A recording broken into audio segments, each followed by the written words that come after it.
Greetings.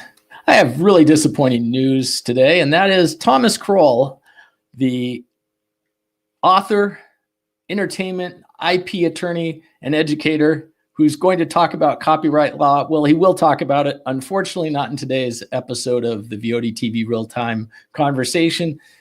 The producer of VOD TV somehow made a mistake and mixed up Pacific time with Eastern time, and so we are going to hear from Thomas in 2 weeks. So if you have any questions for him, keep those questions and we'll answer them, or go ahead and email them over to us or put them in the live chat and we'll make sure they're addressed in 2 weeks. But today I'm going to talk just for a few minutes about digital divides in Silicon Valley. And I use the plural there because there's a number of divides. I mean, oftentimes the first thing that people think about when they hear of digital divide is access to the internet, the actual ability to have a pipe that comes from somewhere in the internet to someone's home. And that's the first thought. But there's actually a lot of nuance there, because even once you get it inside the home, you have to distribute it in these days Wi-Fi, and that always doesn't always work very well. So there's the challenges of home distribution. When you're a student or something, you need a device, right? Everyone needs devices. So a lot of times people don't have access to devices. There's also kind of the educational or platform aspect of it. If some people understand how to use a platform and others don't, it becomes kind of a divide. And we're seeing that to some extent with things like video conferencing services. Every time we do one of these, I kind of have to get people up to speed on this particular platform. So we have these number of divides. The one in San Jose that people have been focusing on, and San Jose is the capital of Silicon Valley, is the digital divide from an access standpoint, getting that last mile. And the city of San Jose has been looking at building a community Wi-Fi network, and they have been around some high schools. And I contend that that's not really where the resources should be devoted. And I could be wrong here, but just starting with the data that we do have, which this is somewhat outdated, but it's from a report originally from the FCC. It was cited in a 2017 report from the city of San Jose. It was really led by Stanford University. And it was a survey of about 700 folks, I believe. But the actual access part of it, they just relied on data from the FCC to understand, where broadband was available. In this case, it was either via cable or via DSL. And this map, this is something I submitted a couple of weeks ago to the city council. This map shows the green areas are where access is available, and the purple areas are where it's unavailable. And as it says, those tend to be in the mountainous regions that are mostly unpopulated, and they don't have access because really there aren't a lot of people living there. And ironically, unlike other parts of the country, people in this area who live in the mountains, those tend to be the more expensive homes. And hold that thought for a moment, because we're going to talk about one of those areas that is just outside the limits of San Jose. And these borders, the green and the purple, are just the limits of San Jose. If you go here to the west, you have cities like Cupertino, where Apple headquarters is. You have Santa Clara, where you have companies like Intel. And then finally you get up into Sunnyvale and Mountain View and homes to companies like Google, and then further up the peninsula, you have things like Facebook. But as you look here in the bottom and kind of the east, and as I said, the south, those tend to be mountainous areas. And so again, you get to the classic rural problem of it's really difficult to get broadband to those spots. But most of San Jose is in this green section. And one of the things in their report, they didn't cite the lack of the broadband, but it was things like the cost of the service, the cost of the devices. There were a lot of people who just didn't understand the benefits. Why get on? And that's a question I ask myself quite often. The process itself for signing up, having to sign a contract, having to have credit, and then things like cybersecurity and cyberbullying that discouraged adoption. And mobility was a key barrier for those elderly adults who might not have internet at home, but maybe they could use a library to access the internet. But getting to the library would be a challenge. So San Jose has had a small program where they've been attempting to build a community Wi-Fi around a couple high schools. And They recently, in the, I believe it was the May 5th meeting, a project kind of overlay, or not overlay, of expansion was laid out, where it suggested that they could build out 87 of these areas, where it's kind of this build of about 1.5 square miles around a high school, and it would cost about 126 million, and there'd be about a 4.6 million annual operating cost. And they wisely saw that there's going to have to be refresh equipment, because Wi-Fi is pretty disposable. It's changing constantly. There's new standards, it seems like, all the time. And so accounting for that, you're figuring about 30 million, almost $30 million a year. And the number of households that are going to be served are somewhere between 8,500 and 32,000. If I go down here to the footnotes, the number of students, the number of households with students is about 8,500. The total number of households that seem to be unserved, meaning they don't have internet, is about 32,000. Where that makes a big difference is when you do the math. To serve those, say, 32,000 homes, or the 8,500 homes, it'll work out to a cost of between $77 and $250 per month per household for these networks. That's quite a bit of money. I mean, right now, $77 a month could get you probably gigabit internet. In fact, I know it could. Now, granted, there isn't gigabit internet throughout the city, and that is an issue. I mean, we still haven't built fiber to the home in the capital of Silicon Valley. That's pretty embarrassing. But to say there's not access is just not true. And again, are these community networks even needed? And I bring you to a map here that as a screenshot that I captured from Comcast's website. And within a kilometer of Yerba Buena High School, I counted 25 Wi-Fi hotspots that exist today from Comcast. And Comcast is allowing anyone to use the Wi-Fi for free. And going to their website, I haven't even seen a time limit to that. They also have other programs like Internet Essentials, which is generally $10 a month. And I think they're extending that through July 31st.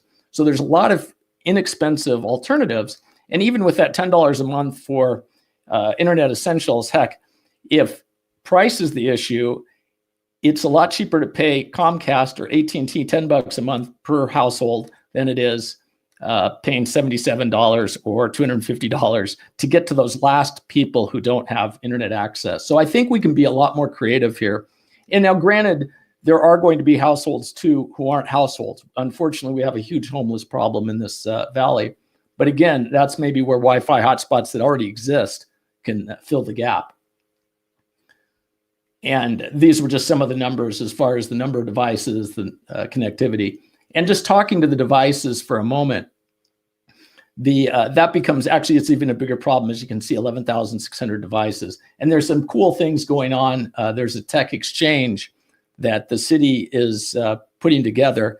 And I'll see if I can find that information on that. I'm going to share another screen now, which is going to be scary because I have to find it. And I've got about 50 million tabs open here. So we will open this one. And this tab is an email. And as I got to thinking about this problem, it became clear that really the city of San Jose shouldn't be the lead on this. It really should be the combination of the Santa Clara County and the Santa Clara County Office of Education. And the reason is Santa Clara County covers the whole area code, all the zip codes from western part of the hills to the eastern part.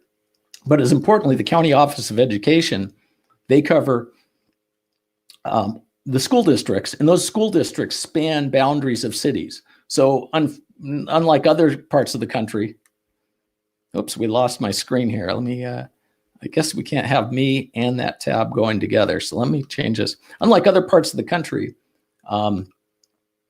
we don't have school borders that are the same as city borders. So it's really important that the, we'll just look at my, you don't need to look at my ugly mug. It's really important that the County Board of Education be the ones, Office of Education, I should say, be the ones that take the lead on making sure that the virtual school is available to everyone.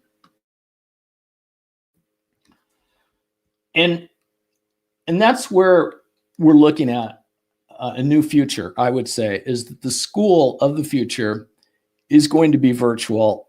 Of course, we'll still have physical brick and mortar type settings, and we need that. It's been proven here, and I think in the last 8 weeks, that kids need that ability to be together, to be with the teacher, and so forth. But it's not to say that there isn't a place in the long term for a virtual school. And I think school districts and educators need to think of kind of a video on demand model, in the sense that the customer, the student, needs to be able to get the content where they are and when they want it, when they're ready to learn. Meet the customer, meet the student where they are. And that gets to this concept of a virtual school. And I think that also gets to something that I'm not hearing people talk much about, but the idea that be curated. What is in this virtual school is curated. It's just like when kids go to school in the daytime, they're not going to go outside. In fact, kind of in a bad way, we've literally put fences around the school so they can't escape, and also obviously to protect them. And I think the same thing can be said for this virtual school. We really need to look at the education establishment needs to look at creating their own walled garden that has all the elements that are needed to educate our students. And that obviously it would be different for a high schooler than it would be for a grade schooler than a middle schooler. But it also prevents this kind of use of just the wide open internet for anything, and can really start to focus things. So I think that's an important premise. And it's a premise that dates back probably 25, 30 years, really before the internet, when we were talking about walled gardens and delivering a lot of this stuff through interactive TV. But I think where the city, and especially the school districts in the county, can really, really start to change the paradigm, as far as in those spots where we do need more access and we do need more competition. We always need more competition. Let's use the assets that are already there. I mean, there's a dark fiber network that the school districts have. They have facilities. And there's companies around here that are dying to get space for their wireless transmitters. And they have, they're transmitting the internet through high frequencies, through 60 gigahertz like common networks, through 5.8 gigahertz and 60 gigahertz like Sail Internet. And they are going after specific targets. And there's one example here. Let's see if I open this press release. I will now have to go to that press release. I didn't set this up the way I should have. But it will, this example here of a, what Sail Internet did in Alviso. Alviso is in the north part of San Jose. It's actually home to TiVo and some other tech companies, but it also has been kind of ignored, oddly enough, from an infrastructure standpoint. They put one of their antennas on a health center, and then from there are transmitting the internet to the individual homes. And that's something that we could explore a little bit more. But I wanted to point that out, because the schools, they have facilities all around. We did this at Little League, where what we did was we tapped into the internet of the school, put a wireless transmitter to where the snack shack was, which was about 800 feet away, and we created a public Wi-Fi hotspot and also transmitted surveillance video so we could monitor the fields and make sure there wasn't vandalism, or if there was, we knew what to do about it. So that's one approach to both increasing competition, and if those maps are wrong, if there are spots in Silicon Valley where there aren't where there isn't access, this would be a way to get access again, or for the first time. Again, there's a couple of these out there, so I'm not endorsing one over the other. And of course, the devil's in the details, as far as things like E-rate, making sure that you're ameliorating any concerns people have about wireless transmission and that sort of thing. But it is possible, and I know there are some places around the country that are working with counties and school districts to kind of pool assets and bring broadband where it isn't. But the real issue isn't in the urban areas per se, as far as the access. In our valley, it's the mountains that have the issues. And so, and as moving forward, just a cautionary tale is that I want to make sure that we don't invest too much public money, because there could be some interesting things. There are some interesting things on the horizon. Whether they pan out or not is another question. The last month or so, I've been looking kind of closely at what Elon Musk is doing with his Starlink network, part of SpaceX. And I won't play the video here, but basically, I think he's got a mechanism where it can be pretty viable for providing high-speed internet to rural areas. It'll be interesting to see how he markets it and where it can go. But if it works the way he thinks it'll work, it could really be a game changer for getting internet to some of those places that would be difficult to. So I think that's a cautionary tale as far as investment and so forth. And of course, there are some other programs going on right now. The Rural Digital Opportunity Fund, the auction for that is coming up later in the year. So that's going to be, there are going to be opportunities there to extend internet in different ways. And again, we're looking at the rural areas around here. One from a couple of years ago that, and I want to bring this up because it gets to this idea of being careful with your money. This, I'm going to pull up a document from the California Public Utilities Commission. And I knew about this, particular deployment, but I never really looked at it until yesterday. So about 3 years ago, the CPUC granted a little over $1 million for a fiber to the home deployment just south of San Jose. It's in the county area. And this $1 million is serving about 150 homes. They're calling it Lightsaber, the South Valley Internet California Advanced, I forgot what CASF stands for, but basically 17 miles of fiber. It says synchronous service. It really should say symmetrical service. It always bothers me when people in technology get that wrong. Serving 150 unserved households. Now, I'll look at those households in a moment. So like I said, about $1 million bucks. And you can kind of see where it is. It's in the southern part of Silicon Valley. It's, they go through all the why it's great. And it is great. I'm sure before this, they probably had like 256 kilobit DSL. So there wasn't much of a choice there. It's basically that $1 million is covering about 58% of the cost. Somewhere in this document, it mentions that.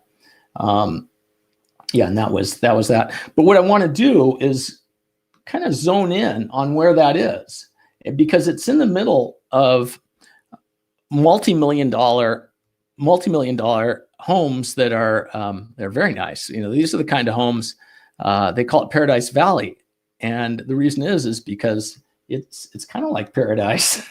It's the type of place where you have vineyards and you have big swimming pools. You have tennis courts.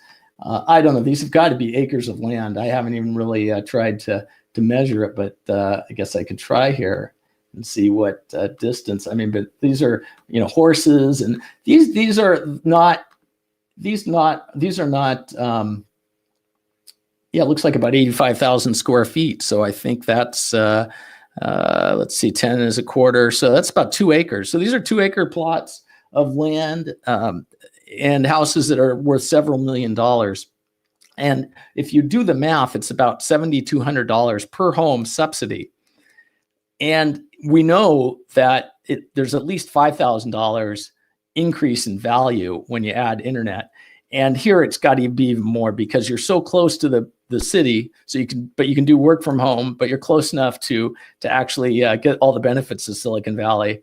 And it just doesn't seem right that there was this much of a subsidy for so close into Silicon Valley. And so that's why I've been a proponent of something that's a little more market-based something that's a little fairer, I guess, is the way to say it, because you are getting this benefit when you get a fiber to the home. So why not do something that puts the fiber actually as part of your property? What if a community like this one actually made the investment themselves and bought the fiber effectively? And that's what this concept that I wrote about several years ago, property assessed broadband. I didn't realize when I wrote it, but Tim Wu and from Columbia Law and Google's Derek Slater had a similar type of approach. They called it homes with tail. But the concept, or homes with tails, the concept was the fiber, that last mile. So in that case, the 17 miles would have effectively been owned by that community of 150 people. This would have been really difficult with older technology, but now where effectively you just have one element, just fiber, maybe some splice cases, but there's nothing active in the ground, very little maintenance.